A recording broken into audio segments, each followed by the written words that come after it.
before we get going. Good morning. Things going all right? We finished up variation of parameters last time. We'll see another example of that actually here today in the stuff that we're going to cover. But any remaining questions at all over that? It's pretty much the same process every time, right? And pretty much everything we've seen so far with the non-homogeneous systems think linear algebra every time I talk about it. Non-homogeneous equations is that you solve the homogeneous equation first and then work off of that to try to figure out what a particular solution is. We talked about method of undetermined coefficients where you guess what a particular form of the solution needs to look like and adjust it based on what you got for the homogeneous solution. Variation of parameters, you just literally worked off the two that you found and figured out another solution, or a solution for the non-homogeneous equation. So those are our two big methods that we're going to talk about. If you're going to do others, they'll mainly just be, here's your quiz from last time. Basically, we'll just be do numeric approximations. So, because you'll be given some sort of an initial or a boundary value problem, most likely. All right, well, let's talk about then our last kind of special case of equations that we'll solve, and then we'll start talking about other methods that we can use to, well, in chapter 6, actually, we'll be looking for basically approximations to solutions, working with power series. And then in chapter 7, we'll talk about how we can change a differential equation into an algebra problem, which is what Laplace transforms are.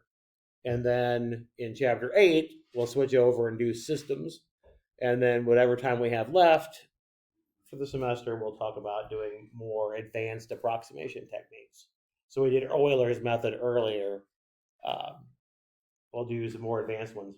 I don't know why I'm giving you an overview of what the rest of the semester is going to look like, but there it is, basically. We've got, after today, we're going to be done with chapter 4, skipping chapter 5. Chapter 5 is all about modeling. If we have time at the end, we might come back and talk a little bit more about modeling. That's kind of the point of taking this particular course is that you get the technique so that you can go and then model in your other classes, in other science classes. Okay, so I'll skip chapter 5 for now. If we have time, we'll go back and catch some of the other modeling things and just so I can get a taste of what's going on. But in my estimation, it's more important to get through the techniques first. So that's where we're headed. In any event, let's go on and talk about our last kind of method for based on the equation and trying to guess what a solution looks like. And that is the so-called Cauchy-Euler equations.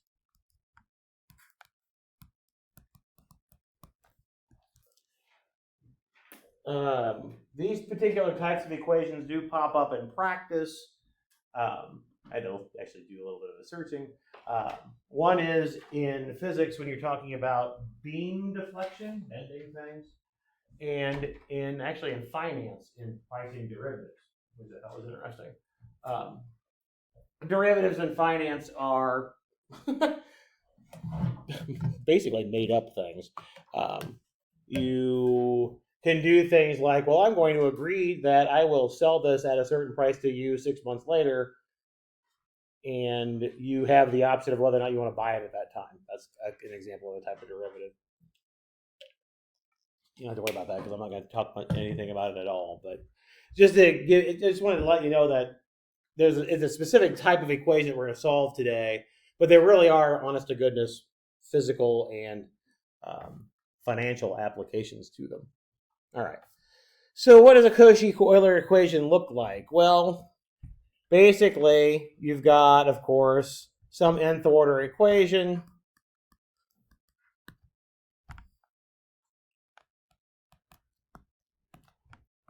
And then dot, dot, dot, and a y prime and a y equals, I'll start with equals 0.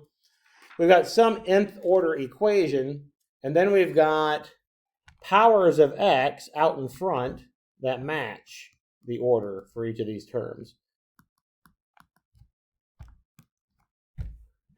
So out in front of the nth order derivative for y, you've got an x to the n. Out in front of the n minus first order derivative of y, you've got an x to the n minus 1, and so on down the line. And then, of course, you can put coefficients in front of these, which is all what I'm putting in here.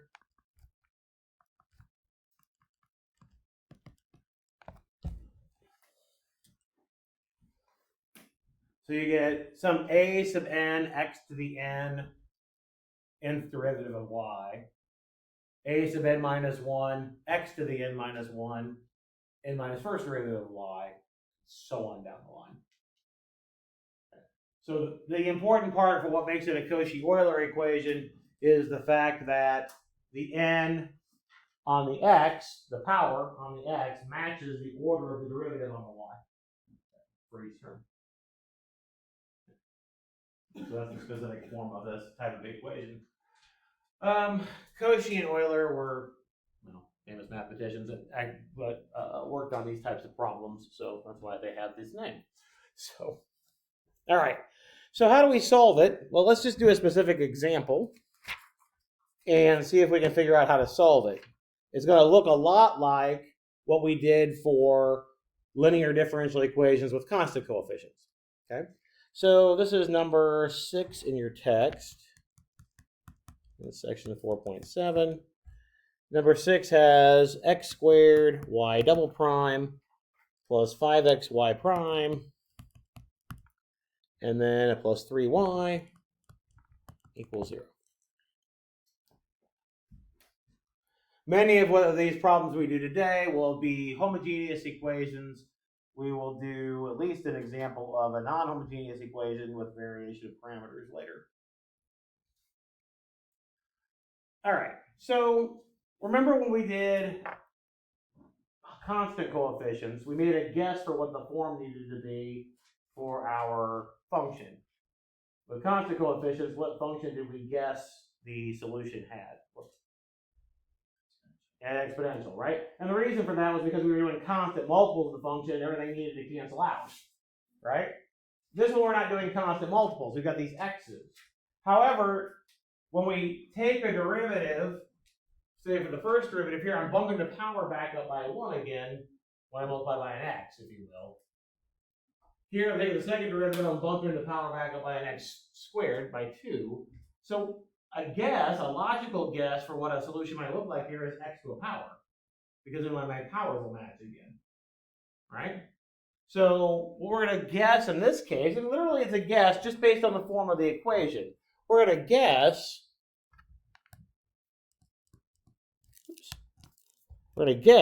the solution is some x to some power. Might be a constant multiple of that, but that's what our guess is going to be. And again, the reason for that is that when I take the first derivative of that, I'll get an m minus 1 power, but I'll multiply it by an x again when I plug it in, and my x to the m matches what I had for my y. When I do the second derivative, I'll have an m minus 2 for my power, but I'll multiply by an x squared. My m matches again, and then everything can cancel out. Just like what we had for the e to the x, right? Or e to the mx it was, okay? All right, so let's take our derivatives here. Our first derivative will be an mx to the m minus 1. The second derivative is what?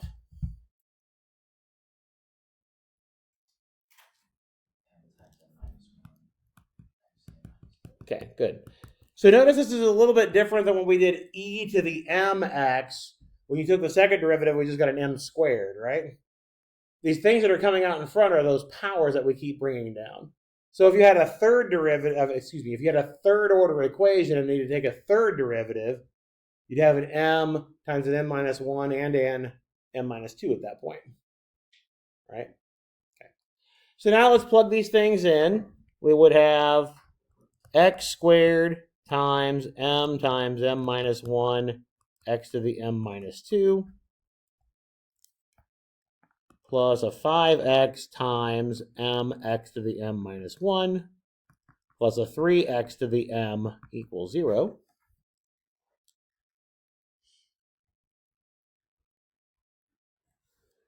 If we simplify everything, we'll have an m times m minus 1 x to the m, a 5m x to the m, and a 3x to the m equals 0. And notice that you can factor an x to the m out of each of these things.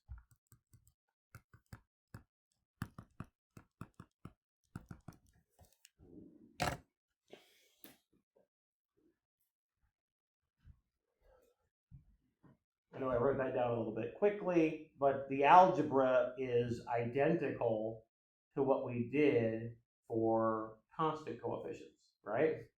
We plugged in the function we guessed was the solution form, plugged in its first derivative, plugged in its second derivative. Notice that we saw the same function in every term and factored it out. It just happened to be an exponential in that case, right? Okay. Now this one's a little bit different, so we have to do a little bit of conceptual. I know that sucks. You'd rather just do the technique and not worry about the concept. I get it. Okay, but the concept is important. We're gonna do a little bit conceptual. Back when we did the constant coefficients, we had e to a power. We said that e to a power could never be 0. So this coefficient had to be 0 on it, right? Can I say the exact same thing for this? Can I say that x to the m is never 0? No, I have to be a little bit careful, right? Okay. Remember, our product is equal to 0 if one of the factors is equal to 0. Only if one of the factors is equal to 0, right? But it could be the case that I could use x equal to 0, and that would give me an answer to this particular factorization. Now, this is where the concept part comes in. Notice that we've got this coefficient here on the front, that a sub n x to the n. Remember when we talked about trying to find unique solutions to initial value problems, we needed a coefficient of 1 on that and divide it off. When we divide it off, notice that every other term now will have an x in the denominator, which means that those coefficients aren't continuous at 0, right? If I divide through by x to the m, I'll have at least an x, right? You might have an x squared or an x cubed depending on the term, but I'll have at least an x in the denominator in those coefficients. Those coefficients aren't continuous at 0. So if you're looking for a unique solution, which you typically are in applications, that unique solution can't cross 0. It needs to be to the right of 0 or to the left of 0, right? It can't cross 0. Well, we're going to assume, which is what makes it the last part that we need here, we're going to assume that we're looking for the solution that's on the positive side from 0 to infinity, that not including 0, okay? So that's the conceptual part we have to worry about. You can find the solution on the other side if you need to, but we're going to assume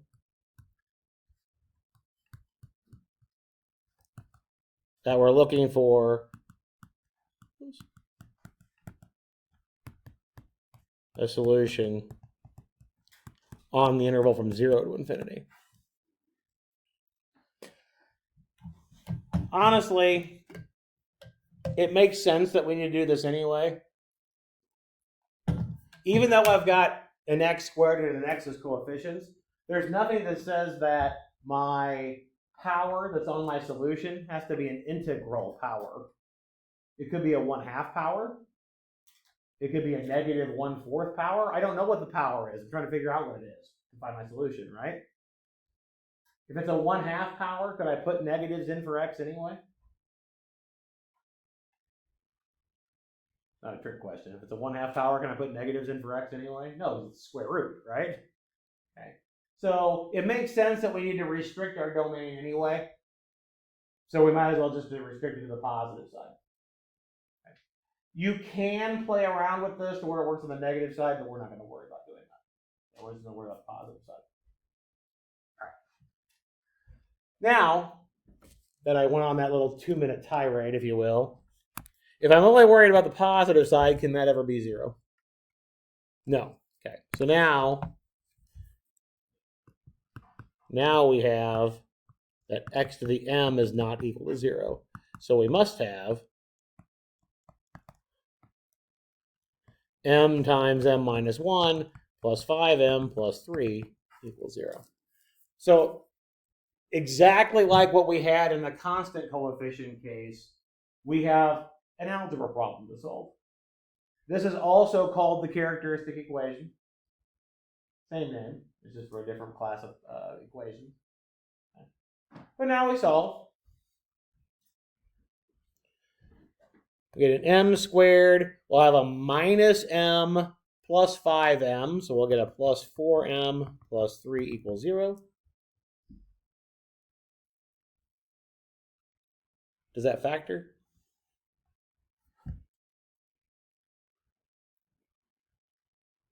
Yeah, what's a factor as? Good.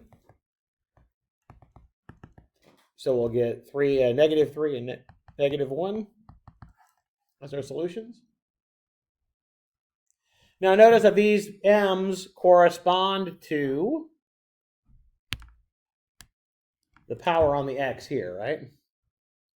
Power up here. Okay. So did we find do you think we found two linearly independent solutions? Yeah, what should those two linearly independent solutions be in this case?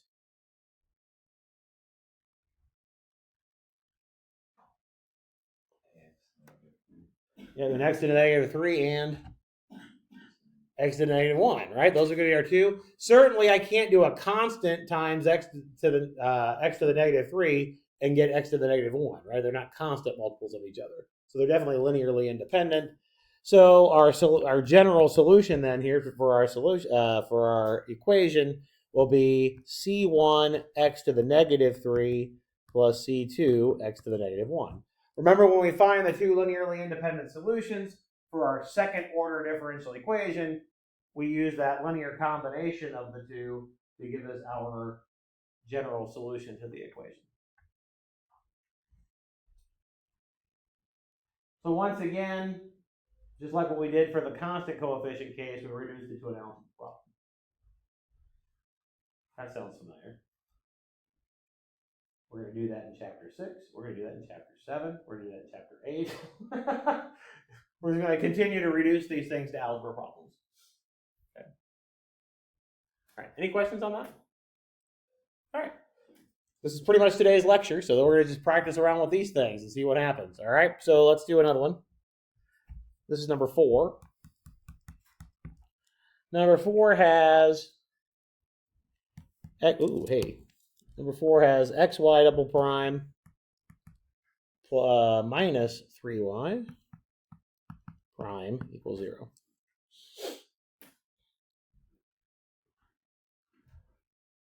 We could go back through and plug in x to the m and do all that factorization stuff. But much like what we did for the constant coefficients, we should start recognizing what the pattern is.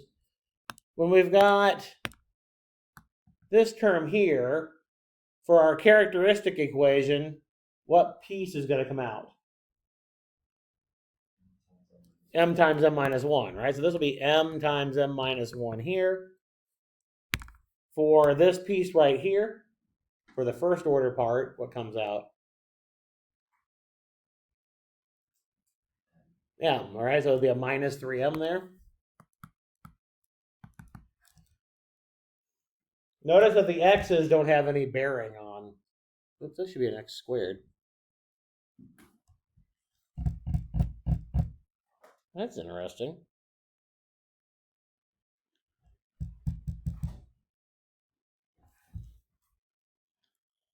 Oh, yeah, it doesn't matter. Notice that my powers don't match, but I could have divided it. I didn't say that to start with. This really should, if it's a Cauchy-Euler equation, it really should look like this to start with, the powers, right? We agree with that? Why can I go from here to here? What's the step from here to here? Divide by x. Why can we divide by x? What are we assuming? It's not 0, right? So it doesn't quite look like it's the form. I should have mentioned that to start with. I apologize. It doesn't quite look like the Cauchy-Euler form to start with here. You agree with that? Because remember, I told you that the power on the x is supposed to match the order of the derivative for each term, right? Which it doesn't look like that here. But again, since there's no y on the end, I can divide out the x, and then it makes the power go down by 1. Okay. All right, anyway. The whole point of that discussion was the fact that the x doesn't affect the characteristic equation, right?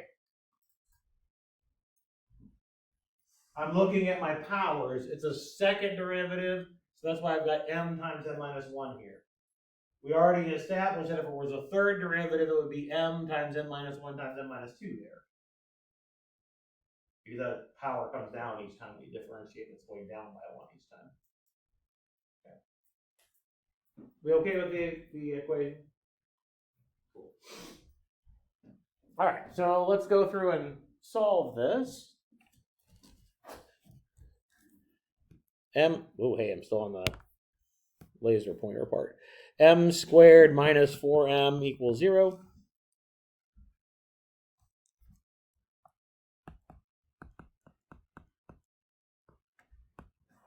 Factor off an m. So we get m is 0 or 4. So what does that mean your two linearly independent solutions are? Where do the m's go?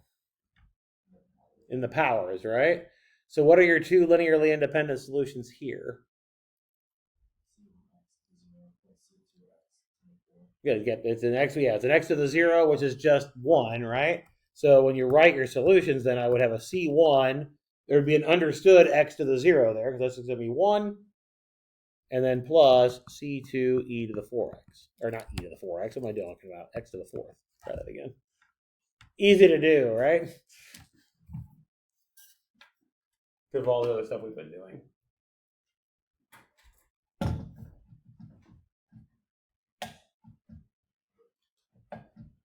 What questions do you have?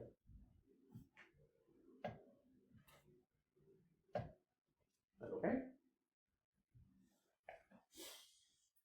Let's look at number 2.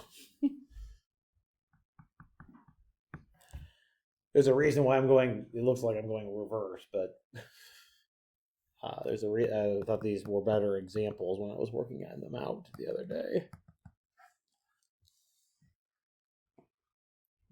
Actually, I have them labeled in the book of how I want to do them.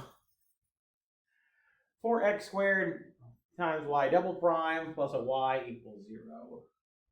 What's the first step?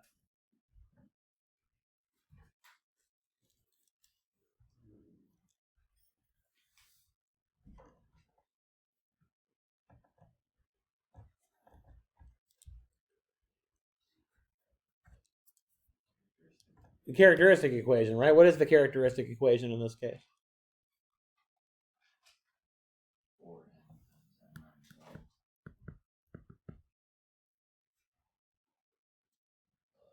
Good. Exactly right. Okay, so don't forget, even though with the x squared part, even though the x squared part doesn't pop up in the equation, the 4 does, right? Any of the coefficients that you have here. So that's why we've got 4m times m minus 1 here. And then there's a coefficient of 1 on the y. We okay with how that got set up? All right, so let's distribute 4m squared minus 4m plus 1 equals 0. Does that factor?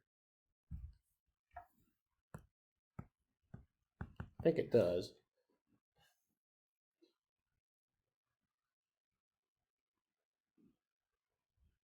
I gave you a hint. It has to be a perfect square in this case. Is it going to be?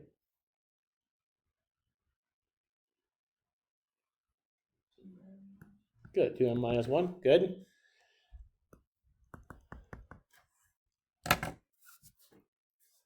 So we get an m equals a half. Well, I got one solution in this case. So what's one solution that we need? What's that for 100% certain? What's one solution that we need? Good. See what happens. There's going to be an x to the 1/2 is going to be one of our pieces, right? So we'll have a c1 x to the 1/2 in our solution. Now back when we did constant coefficients, when we had a double root, what did we do to find the second one? Yeah, we threw an x in there, right? Is that going to work here? By trying to multiply by an x? No, because we said that if we plug in x to a power, that power, and it works, and that power had to be a half, right? Okay, so I can't just throw an x on it, because that's not going to work. Because that would give me an x to the 3/2, and say, no, it doesn't work when I plug it in. X to the 1/2 works when I plug it in, because that was the format of the solution that we started with, right? So we got to figure out another thing to do. And let's figure out what that is. I don't expect you to write this down, because I'm not going to ask you to go through it again, which is why I made a slideshow rather than writing it down. Okay? Look, I prepared for class. It's shocking. Some days it doesn't seem like that, but I do think about class before I come in, I promise. Okay. All right. What happens when we get a double root? All right. So that was the scenario we had. Turns out that anytime you have an equation of this form, where that coefficient on the x in front of the y prime is, well, you could also have the 4 in there. Well, we had a 4. It's not quite, this isn't quite what it looked like for the equation that we just did, but if you imagine dividing through by the 4 that was in front, it would look like this. All right, in any event, this is what we have, okay?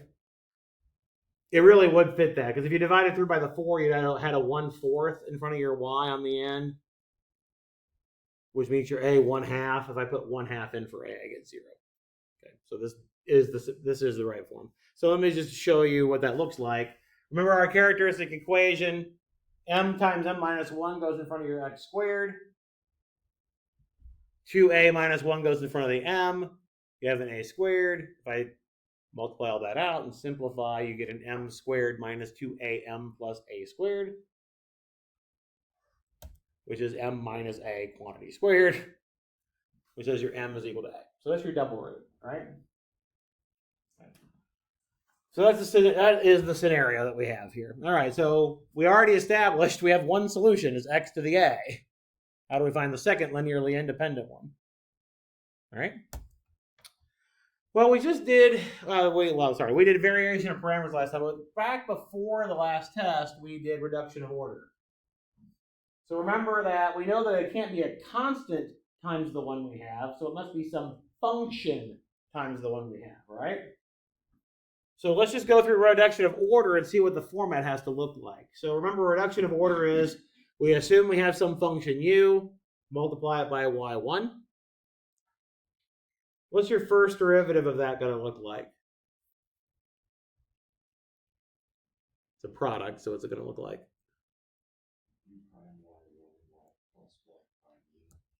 Good. Yep. It looks like a u prime y1. It looks like u y1 prime. Right? Second derivative, we would need to do product rule on both of them. Before we get to there, let's plug in our solution in this case. Y1 is x to the a. So when I take the derivative, I would get an a times x to the a minus 1. Let's do the same thing for the second derivative. That is the second derivative of y2. If I do uy1. Plug those things in. Notice when I take the second derivative of x to the a, an a comes down and then an a minus 1 comes down. All right, so let's plug all these things in. That's a lot of stuff, right? All right, so remember it was x squared times y double prime. So I put the y double prime in that first set of parentheses. Then we had minus 2a minus 1x y prime. So I got y prime in there. And then an a squared times y, and y was ux to the a. All right, that looks like a bunch of stuff, right? So let's multiply it out, and this will be color-coded. Okay. What happens to the orange terms? They cancel. What happens to the red terms? They cancel. What happens to the blue terms? They all cancel.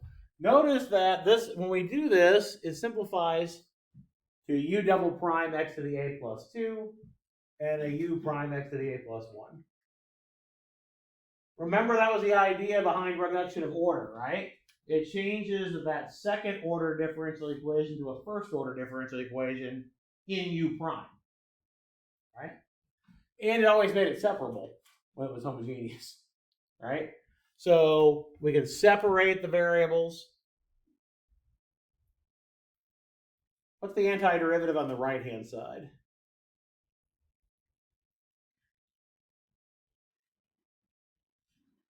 That's not a hard one. It's 1 over x. What's the antiderivative? Natural log. So it's negative natural log of x on the right-hand side. Left-hand side is also natural log, isn't it? What's it the natural log of? U prime.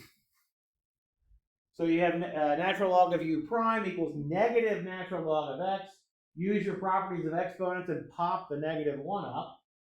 So you have natural log of u prime equals natural log of x to the minus 1. So it has to be true about u prime and x to the minus 1. If log of u prime equals log of x to the minus 1, yeah, u prime equals x to the minus 1. And now anti-differentiate again. So what does u have to be?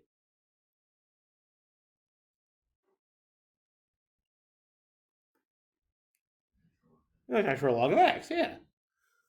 So we found our u. It's natural log of x. So our y2 will be x to the a times log x, and this is what you need to pop onto your solution if you've got a double root. Okay? That's I'll post these slides on Moodle as well in case you want to go back through them again. You may not want to. You just want to remember the conclusion, but I'll put them on there in case you're interested. But that is the punchline. If you've got a double root, to get your second linearly independent solution, hit the first one with a natural log of x. If you had a triple root, you could multiply by a natural log of x and a natural log of x quantity squared, and so on the line. Okay. All right, so let's go back to the problem we were doing.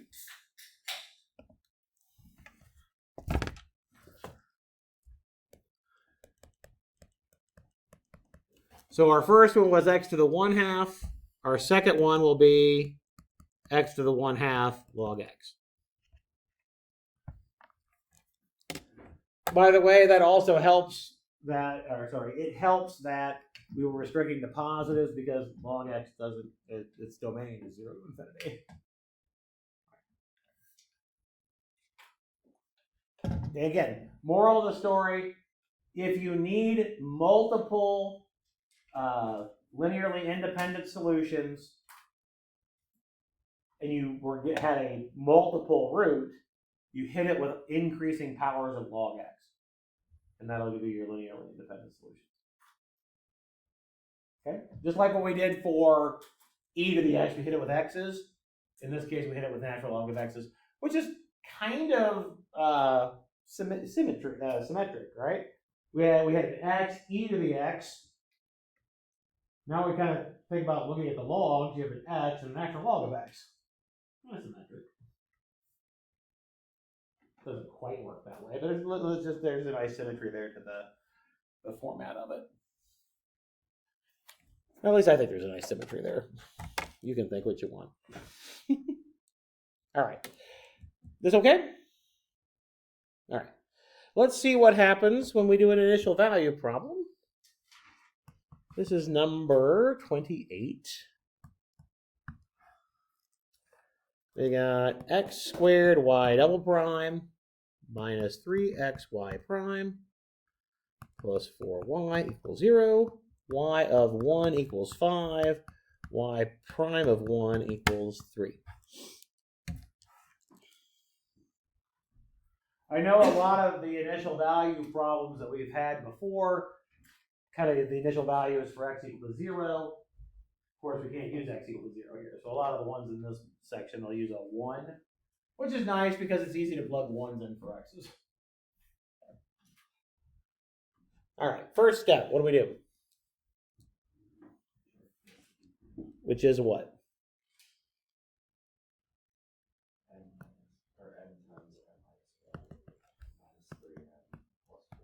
Good.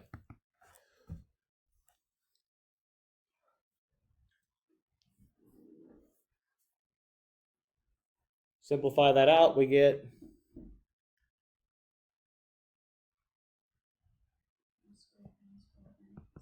good. And that factors as, yeah, shocking that it was after what I was just talking about, isn't it? So we get m is 2 when it's a double root, right? Okay, so if not worrying about the initial conditions yet, our solution for the general problem would be what?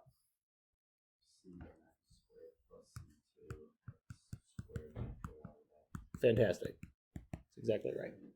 C1x squared plus C2 x squared natural log of x. Okay. If we didn't have the initial condition, that would be the end of the problem, right? Now that we have the initial condition, what do we do?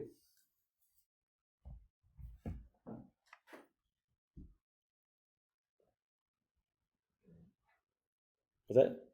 Plug it in? Okay, so one of the equations you'll have is what? One of the equations would be what?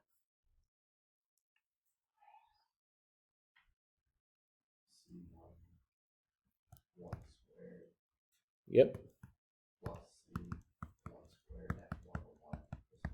Okay. And what's the y? Sorry. 5. Good. What does that reduce down to?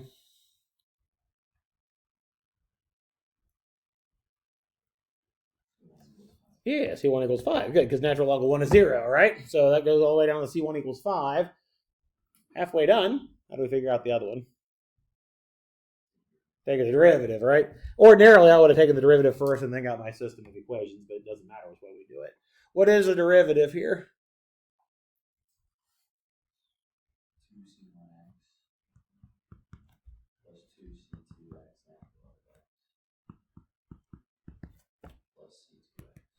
Good. I have to use a product rule in that second case, right? So derivative of x squared gives you the 2x, so that's where the 2c2x comes from.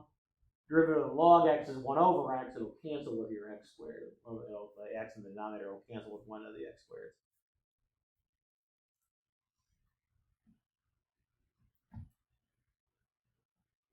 We okay with the derivative? Okay. Okay. So using the derivative now, what's your second equation that you get?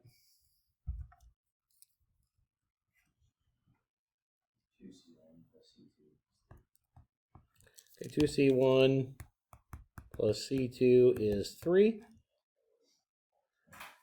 So let's look at that. Putting in a 1 here, you get 2c1. Putting in a 1 here, you get 0, because natural log of 1 is 0. And there's where the c2 comes from. We already know what c1 is. It's 5, right?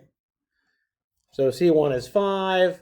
This tells us that our c2 should be negative 7. So then our solution to the initial value problem, c1 is 5, so we have 5x squared, and then we'll get minus 7x squared log x.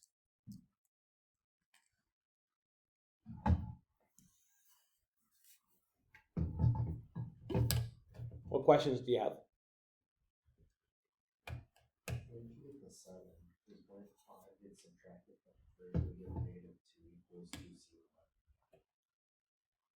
C1 is 5.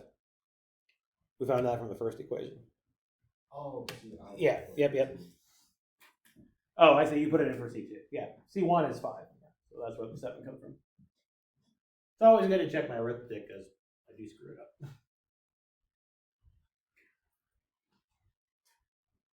Okay. What haven't we seen yet? We've seen distinct real roots. We've seen a double root. Complex roots is what we haven't seen yet, right? All right, let's see if we can. Let's see if one of those pops up. I'm thinking it might. Before we do that, though, let's look at number 16. I want to just look at one that has a little bit different, just because of the fact that we haven't looked at a higher order equation yet. Number 16 has x cubed y triple prime plus xy prime minus y equals 0.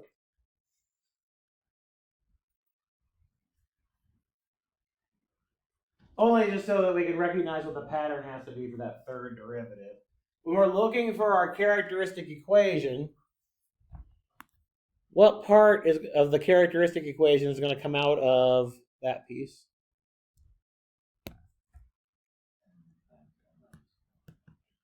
Good.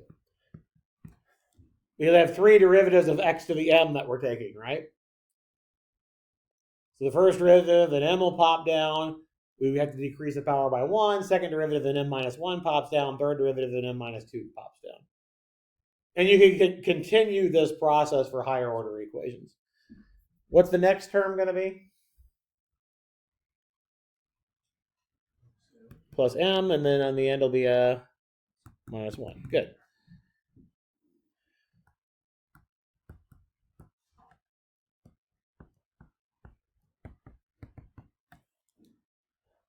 Just to save a little bit of time, I believe when you multiply out your m times m minus 1 times m minus 2, you'll get m cubed minus 3m squared plus 2m. And then there's an extra m in there. So that's where the 3m on the end comes up. I just saved a step. Maybe even 2 steps. I'm going to say a joke about a Texas 2-step, and then I decided not to. All right. Anybody know how this factors? Anyone besides me know how this factors? But if I do tell you it's that, you have any guesses on how it might factor?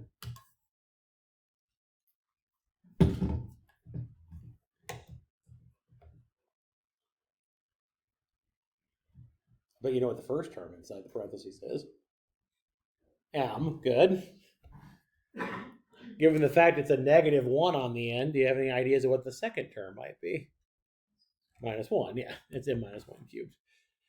There's a pattern to the coefficients. When you square things out, you get a 1, 2, 1. You cube it out, you get a 1, 3, 3, 1. Fourth power, you'll have a 1, 4, 6, 4, 1. It's Pascal's triangle if you've seen that before. If not, take discrete, you'll see it.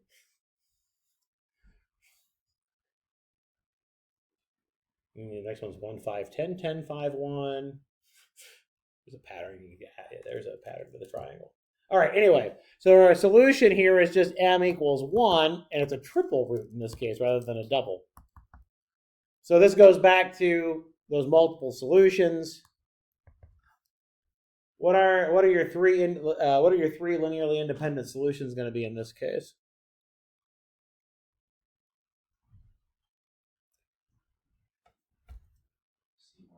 Okay.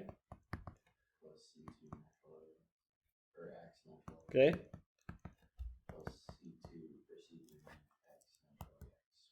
Good. Yep. So we'll just square the natural log. Make sure you put your square on the outside, not on the x squared, because that implies it's just on the x, and then you would just bring the 2 down in front. Okay. So make sure it's natural log of x, the whole thing is squared. That's how you handle if it is triple root. Not too bad. It's okay. All right. Now let's see if a complex root might pop up. This is number 14.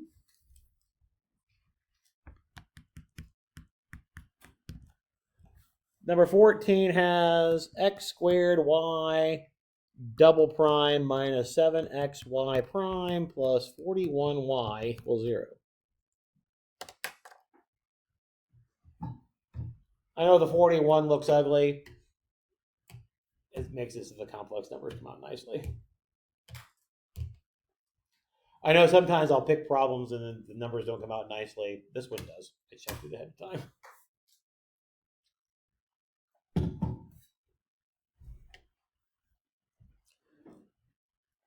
Let's work on it for a minute or two and then we'll chat. Get to the point where you get the solutions. I know we haven't talked about how to deal with the complex solution yet, so get to the point where you get to the solutions, and then we'll talk about what the form of the solutions have to be.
Your solution's matching mine?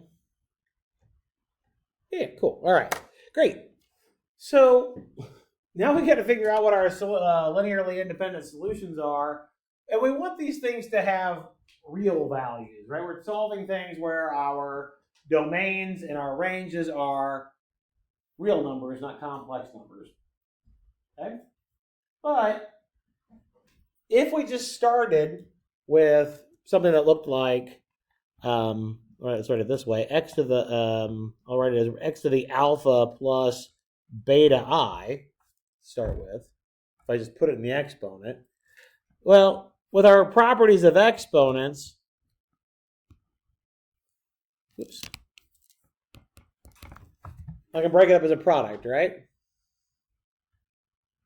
So we've got a real part and an imaginary part. Not unlike what we did for our constant coefficient problems, right? This part, no issues, right? That is x to a real number. It's this part that I need to concentrate on, okay? So the way to do this is, remember that, just to remind, if I had e to the I x, remember that was cosine of x plus I sine of x, right? So what we're going to do is we're going to write this as, so we're just going to concentrate on the x to the beta I part and then come back to it. I want to write this as e to the natural log of x to the beta I. E and natural log are inverses of each other, right? Now, what can I do with that beta I that is in the exponent for the x? Bring it in front, right? So now I'm going to write this as e to the I times, beta natural log of x, like so. Compare this thing up here at the top of the screen that I'm circling, that e to the ix, to this part. What did I replace the x with? Beta natural log of x, right? Well, if I replaced it on the left-hand side, I want to replace it on the right-hand side, right? So this would be the same thing as cosine of beta natural log of x plus I sine of beta natural log of x.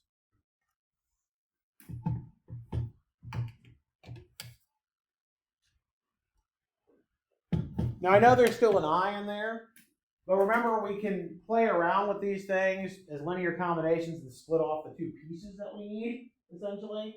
And the good news is that with complex numbers, those are just as good at constants as any. And I can do linear combinations of things with constant coefficients. To save time, let's think about what pieces you probably want. I probably want the cosine, and I probably want the sine, and attach it to the x, right? That's exactly what we're going to do. Okay? Much like what we did for complex roots for our constant coefficient equations, right? We did e to the x times the cosine and an e to the x times the sine. We're going to do the same thing here. We're going to do, going back to the original problem, we would have y equals c1 x to the fourth cosine of 5 natural log of x,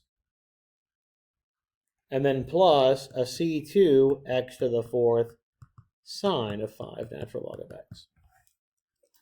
And again, I know I'm waving my hands at it. That's what mathematicians call explaining things without really explaining them. Pay attention, no attention to the man behind the curtain. Basically, think about it as, you can think of those arbitrary constants as absorbing complex numbers too. One of the things that's nice is if you needed to solve these equations in complex numbers, same things would work. Wouldn't have to change anything. In any event, that's how we find our 2. And again, there's this nice symmetry, right? Remember we had e to the x and a cosine x. Here we've got an x and a cosine of log x, right? It's kind of like we did the inverse and stuck the log on the inside. There's a nice symmetry to the format of the solutions. The important part,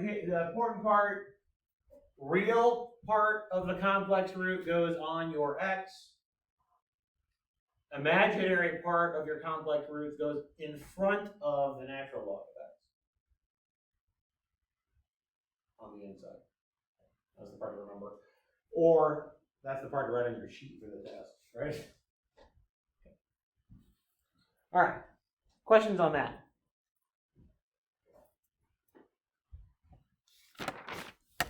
See if we can put this into practice for a boundary value problem. This is number 32. We have x squared y double prime minus 3xy prime plus 5y equals 0. Y of 1 equals 0. Y of e equals 1. Boundary value problem, because why? What makes this a boundary value problem versus an initial value problem?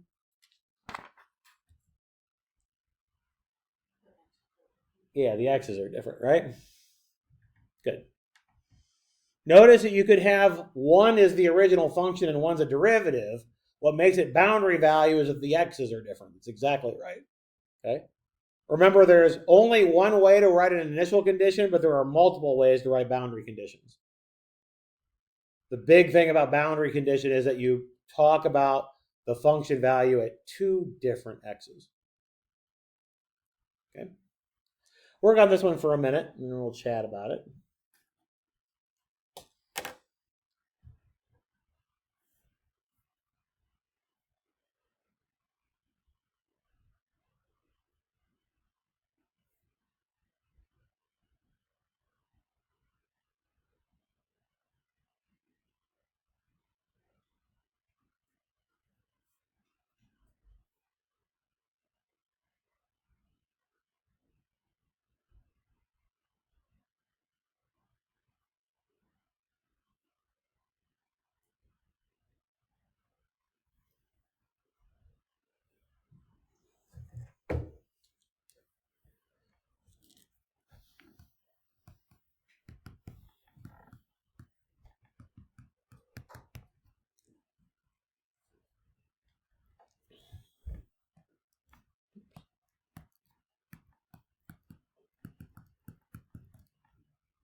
Ready to chat?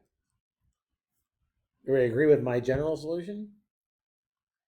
Cool. What did you do to figure out the particular one that we're looking for this boundary value condition? What did you do first?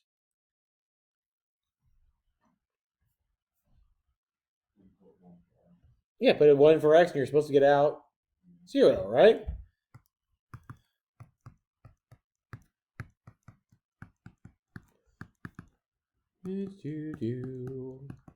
Writing it all out. I don't know why I put an extra parenthesis on the end. Let's do the second one first. Natural log of 1 is, sine of 0 is 0. So the second term just goes away, right? Okay, same thing here. Natural log of 1 is 0. Cosine of 0 is 1. So that tells you that C1 has to be 0, right? That okay? All right. Makes the second one a little bit easier because your other equation now will be 1 equals. This first term goes away in the second one because the C1 is 0, right?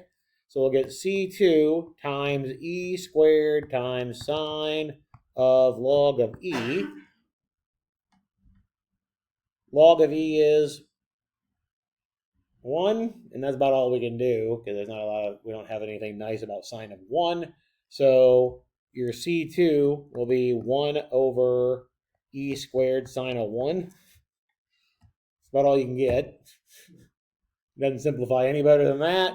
So then your final solution will be 1 over E squared sine of 1 x squared sine log x. I mean, it's a number.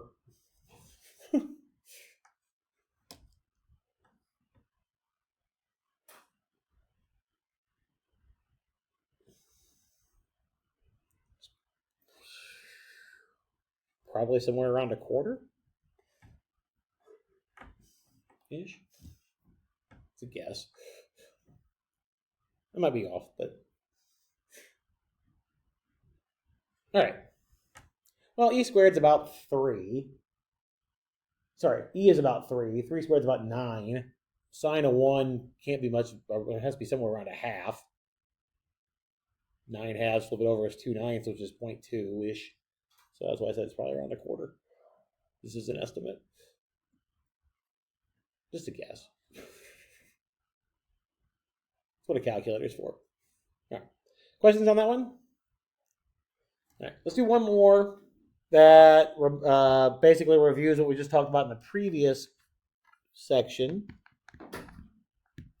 Let's just do 2x squared y double prime plus 5xy prime plus y equals x squared minus x. Oh boy, we just threw in something in here, didn't we?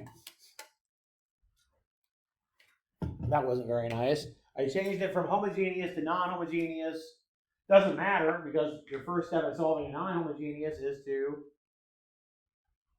solve the homogeneous, right? Let's do that first.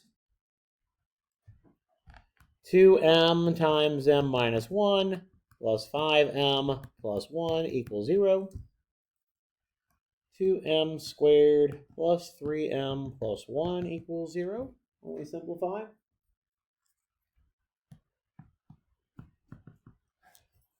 I will say one thing that they did nicely, at least from the ones that I was picking out to do for examples, they did make things nice as far as being able to factor or the complex numbers to come out nicely. They could get a lot worse, right? How does this factor?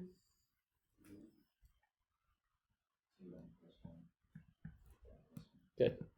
So we get m is negative a half and 1.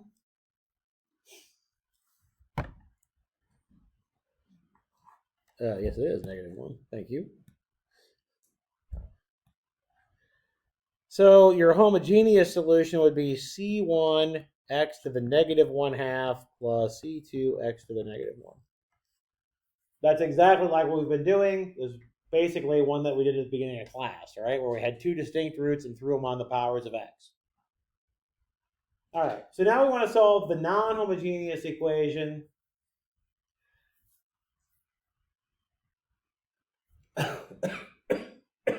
We're going to deal with variation of parameters. All right.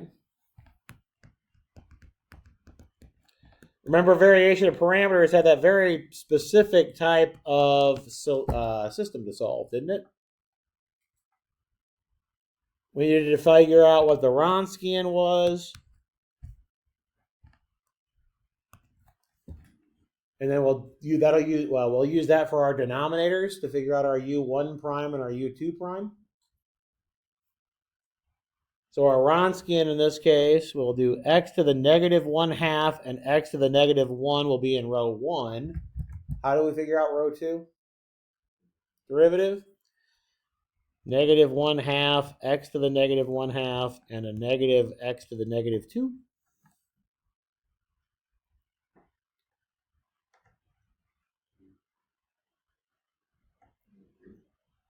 It is negative 3/2. Thank you. I'd like to check my arithmetic. Good news is that that's better because the powers will match now. We'll get a negative x to the negative 5/2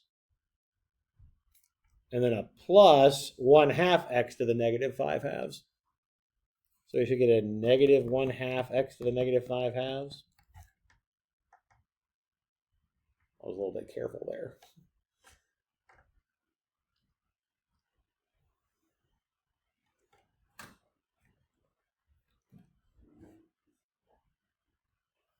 That okay?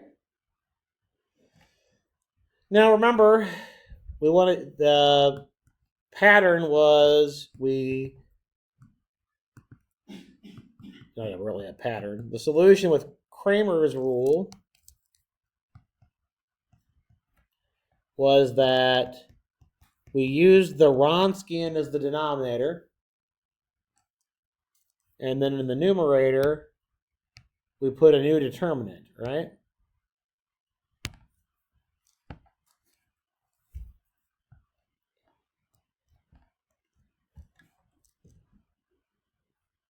Right? When you did U1 prime, which column from the Wronskian did you replace? The first, right? What did you replace it with? 0 and whatever the function was, right?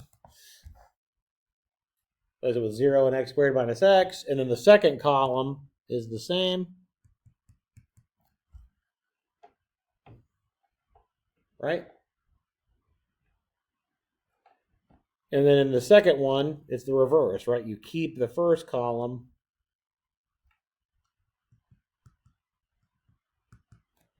and then replace the second column.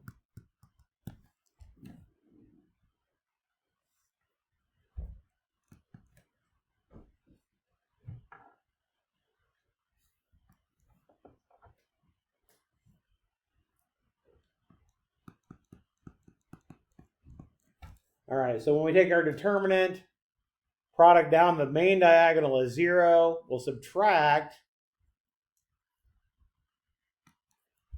I'll distribute the x to the negative 1 through. You should just get x minus 1 there, right, when I multiply?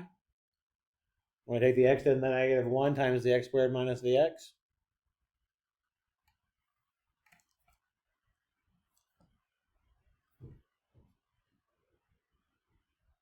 I believe that is correct.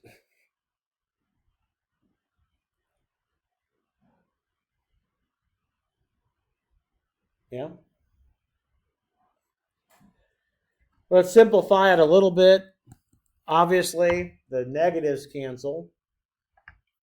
I can have a 2, because the 1/2 will come up to the top, right? Flip it. X over x to the negative 5/2. So that's 1 plus 5/2 for a second exponent. So you'll have x to the 7/2. And then minus 2x to the 5/2. Bless you. Right? For the second one, still have over a negative 1/2 x to the negative 5/2.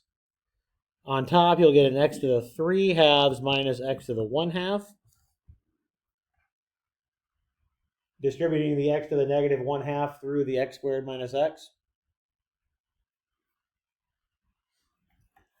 This should give you, what? Negative 2x to the 4th plus 2x to the 3rd.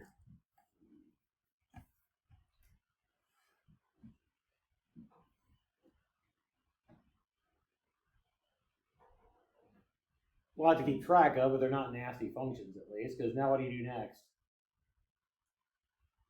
This is u1 prime and u2 prime. What do we do next? Integrate, right? So your u1 will be what? 4/9 x to the 9 halves minus 4/7 x to the 7 halves. I've got to multiply by a 2/9 in the first term and multiply by a 2/7 in the second term. u2 will be negative 2/5 x to the 5th plus a half x to the 4th.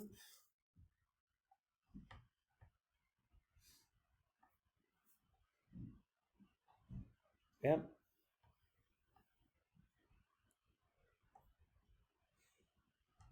Like I said, there's a lot to keep track of, but at least they made nice functions to integrate. Could have been worse, right? All right, what do we do with the u1 and the u2?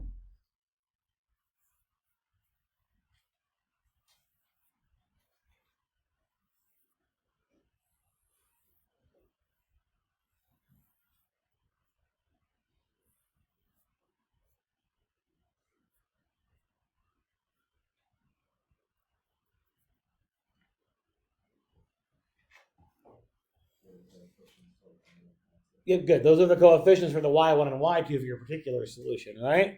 So at the very, very end here, you'll take your c1 x to the negative 1 half plus c2 x to the negative 1 plus 4/9 x to the 9 halves minus 4/7 x to the 7 halves times an x to the negative 1 half, u1 y1 plus negative 2/5 x to the 5th plus 1 half x to the 4th x to the negative 1.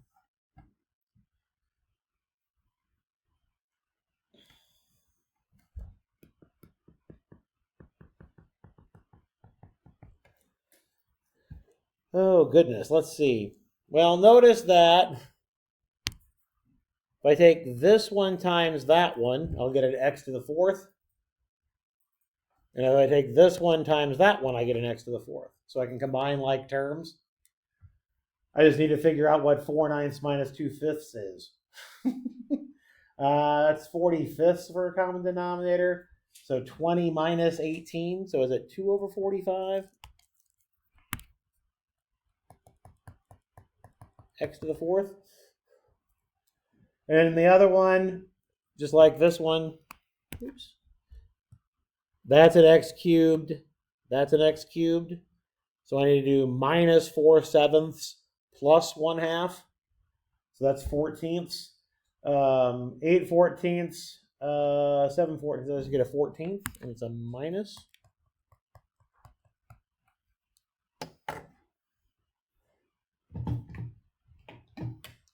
I mean, good news is you can check it. Plug the particular solution in your solution and into your equation and see if you get x squared minus x when you're done.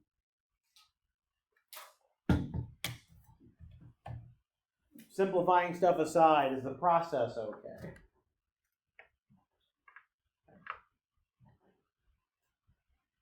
Not too bad today. We had one concept and hammered it to death for 75 minutes. Well, actually, I guess technically it's like 71 minutes, but yeah. Oh God, no. No, on a test, if I'm doing something with a variation of parameters, you're not even have that much simplifying to do. This is even too ugly for a test. If I were to do something like this on an exam, Well, first I'd probably have to, I would probably give you what the homogeneous solution is to start with. So you would have to take the time to do it. It's going to have to be something picked out special just to see that you know what to do and not all the extra rigmarole that goes through when the functions get more complicated. No, I would not expect you to simplify that. Basically, I was killing time, so because I wasn't going to start anything new. Any other questions at all? This type of equation, okay? Okay, cool. All right, so that pretty much kills what we're going to do in this chapter. That's the last thing I really wanted to do in this chapter. So we'll get into chapter 6 on Thursday. Chapter 6 is doing power series methods. So we'll do a little bit of reviewing for power series. But really, we're not going to do a lot of the theory behind the power series stuff. What we're going to do instead is use them as objects to get a system of equations. And then come up with approximations to our solutions that way. That's the idea behind it. Okay, so don't be too worried about power series if it's been a while since you've seen them or haven't seen them. We'll do a little bit of a review on Thursday and talk about how we're going to use them. We're not going to do a whole full-fledged treatment of power series. Okay.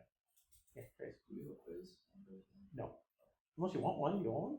No. I didn't figure you did, so I wasn't going to give you one. Just wanted to make sure. All right. Let me give you a few. I will give you a few practice problems on this section, though, here. All right. 4.7. 3, 5. 11, 17. Glare is on the pencil. I can't read it.